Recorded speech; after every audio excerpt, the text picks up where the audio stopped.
Saya menghimbau kepada masyarakat seluruh Indonesia, dimanapun Anda berada, yang melihat video ini, mudah-mudahan kita melek pakai akal sehat kita, pakai logika sehat kita, yang pakai logika cacat. Apabila melakukan praktik ritual yang nyeleneh, sudah tinggalkan saja, ya, tinggalkan saja. Maka saya santri KBRA tergugah dan mengecam kepada oknum dukun yang ada di Temanggung bahwa praktek tersebut salah, fatal, dan sesat, menyesatkan.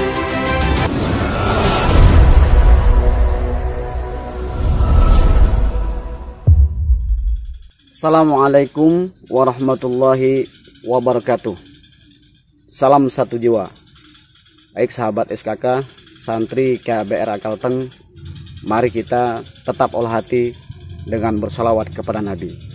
Allahumma salli ala sayyidina Muhammadin tibbil qulubi wa dawaiha wa afiyatil abdani wa shifaiha wa nuril absari wa diyaiha wa qutil arwahi wa ghidaiha wa ala alihi wa sahbihi wa sallim. Baik sahabat, baru-baru ini beberapa hari yang lalu saya menemukan berita viral bahwa di berita tersebut banyak kita lihat, bisa kita lihat di YouTube atau di berita blog internet, banyak membahas tentang praktik perdukunan, di mana praktik perdukunan tersebut mengatasnamakan ruqyah. Di sini saya merasa tergelitik atau tergugah untuk membahas apa yang dimaksud ruqyah itu yang sebenarnya. Jadi bagaimana ruqyah yang sesuai tuntunan Rasulullah SAW, yang tidak nyeleneh, yang tidak sesat dan menyesatkan. Berita viral di sini di Temanggung, di daerah Temanggung, di mana oknum seorang dukun melakukan praktik mengatasnamakan ruqyah terhadap bocah perempuan berumur 7 tahun untuk melakukan ritual bersepakat kepada keluarganya atau kepada orang tuanya untuk menenggelamkan si anak tersebut, karena anak tersebut dianggap diikuti atau dipengaruhi oleh makhluk halus, yaitu gandruwo. Nah, kemudian melakukan ritual yaitu dengan cara menenggelamkan. Kemudian setelah anak itu lemas dan tidak berdaya meninggal dunia, ditaruh di kamarnya selama berbulan-bulan, kalau nggak salah itu 4 bulan, ya, 4 bulan. Padahal anak tersebut sudah meninggal dunia karena ditenggelamkan di air tersebut. Nah, oknum dukun tersebut berkilah nanti anaknya hidup sendiri. Nah, ini kan udah sesat dan menyesatkan, nyeleneh, ya, nyeleneh. Praktik mengatasnamakan ruqyah, padahal ruqyah itu tidak seperti itu, ya. Maka saya santri KBRA tergugah dan mengecam kepada oknum dukun yang ada di Temanggung bahwa praktek tersebut salah, fatal, dan sesat, menyesatkan. Maka dari itu saya di sini saya sebagai santri KBRA Keluarga Besar Ruqyah Aswaja menghimbau kepada masyarakat semuanya di seluruh Indonesia untuk melakukan, ketika mau melakukan proses ruqyah atau minta ruqyahlah kepada ahlinya, di mana ruqyah itu sesuai tuntunan Rasulullah, sesuai yang diajarkan oleh Rasulullah, sesuai dengan Al-Quran. Maka dari itu saya di sini akan membahas sedikit bagaimana ruqyah itu yang sesungguhnya, bagaimana ruqyah itu yang diajarkan oleh Rasulullah SAW. Di sini saya akan mengutip di dalam kitab Faidul Manan karangan Kiai Ahmad Ibnu Rusyidi Ibnu Abdullah Al-Katibi. Ya. Akan mengutip sebagian saja. Di dalam Al-Quran dijelaskan, Bismillahirrahmanirrahim. wa nunazzilu minal Qur'ani ma huwa syifaa'un wa rahmatul lil mu'minin wa la yazidu zalimina illa khasara. Dan kami turunkan Al-Quran suatu yang menjadi obat dan rahmat bagi orang-orang yang beriman. Jadi ini dijelaskan dalam Quran surah Al-Isra ayat 82. Nah, ayat ini menjelaskan kepada kita semua bahwa Al-Quran itu merupakan obat bagi umat Islam yang mengimani dan membenarkannya. Ya. Dan obat hati juga buat orang-orang Islam atau orang mukmin dari kebodohan, keraguan, serta penyakit hati. Itulah Al-Quran. Jadi praktik ruqyah yang sebenarnya yang dituntun oleh Rasulullah yaitu menggunakan Al-Quran. Nah, di sini saya juga akan mengutip membacakan tiga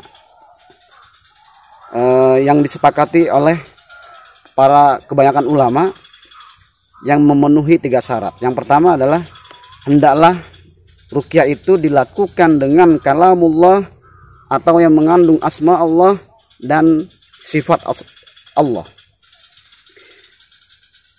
Jadi dalam Al-Quran tersebut, di Al-Quran sendiri sudah banyak mengandung kalimat-kalimat thayyibah, kalamullah berbahasa Arab, kemudian mengandung asma-asma Allah dan sifat-sifat Allah. Yang kedua, hendaklah dengan berbahasa Arab atau bahasa lain yang mengerti, bahasa lain yang dimengerti, yang tidak mengandung unsur kesyirikan. Itulah proses ruqyah seperti itu. Yang ketiga, berkeyakinan bahwa bukanlah pelaksanaan ruqyah itu semata-mata yang memberi pengaruh, ya, akan tetapi hakikatnya Allah Subhanahu wa taala yang memberikan pengaruh tersebut.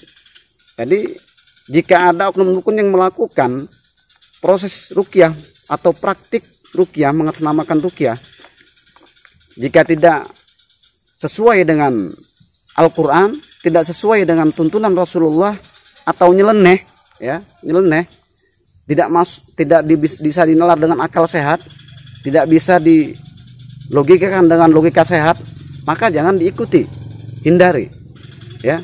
Yang di Temanggung itu oknum dukun sesat dan menyesatkan. Praktik ruqyah seperti itu. Masa praktik ruqyah praktiknya melakukan ritual, ditenggelamkan anaknya, kemudian nanti mati, sudah mati ruhnya nanti kembali sendiri, datang sendiri. Itu kan sudah nggak masuk akal, nggak bisa diterima dengan akal sehat, nggak bisa diterima dengan akal sehat, bahkan jauh dari tuntunan Rasulullah, apalagi Al-Quran. Nah, itu. Jadi saya menghimbau kepada masyarakat semuanya bahwa praktik ruqyah itu tidak seperti itu. Datanglah ke ahlinya jika ingin minta diruqyah. Tentu mengandung tiga syarat tadi yang saya bacakan, bahwa ruqyah itu hanya dibacakan dengan Al-Quran, kalamullah, mengandung sifat Allah, mengandung nama Allah, ya. Kemudian tidak mengandung unsur kesyirikan, dan tetap kita berkeyakinan bahwa yang memberikan kesembuhan, memberikan pengaruh maksimal itu hanyalah Allah Subhanahu wa taala. Nah, di sini saya juga akan mengutip sebuah hadis, ya, riwayat sahih. Hadis riwayat sahih. Bismillahirrahmanirrahim. An Aufin ibni Malik radhiyallahu anhu qala kunna narki fil jahiliyah faqulna ya Rasulullah kaifa taru bidzalik faqala aridu alayya uqakum la ba'sa biruqyati ma lam takun syirkan. Artinya dari sahabat Auf bin Malik radhiyallahu anhu berkata, kami dahulu meruqyah di masa jahiliyah, ya, maka kami bertanya, ya Rasulullah, bagaimana menurut pendapatmu? Maka Rasulullah menjawab, tunjukkan padaku ruqyah atau mantra kalian itu. Kemudian Rasulullah menjawab, tidak mengapa, ruqyah itu selama tidak mengandung unsur kesyirikan. Nah, ini pada intinya ruqyah itu tidak mengandung unsur kesyirikan, dan yang dibaca itulah kalamullah atau kalimat-kalimat thayyibah yang tidak mengandung unsur kesyirikan. Apabila ada ruqyah atau ada oknum dukun atau oknum yang lain lah, ketika melakukan proses ruqyah mengandung unsur kesyirikan, tidak bisa diterima dengan akal sehat, melakukan ritual yang nyeleneh, itu jangan diikuti, ya, jangan diikuti. Itu berbahaya. Maka kuatkan akidah kita bahwa sungguhnya ruqyah itu sesuai ajaran yang diajarkan oleh Rasulullah Shallallahu Alaihi Wasallam. Ya.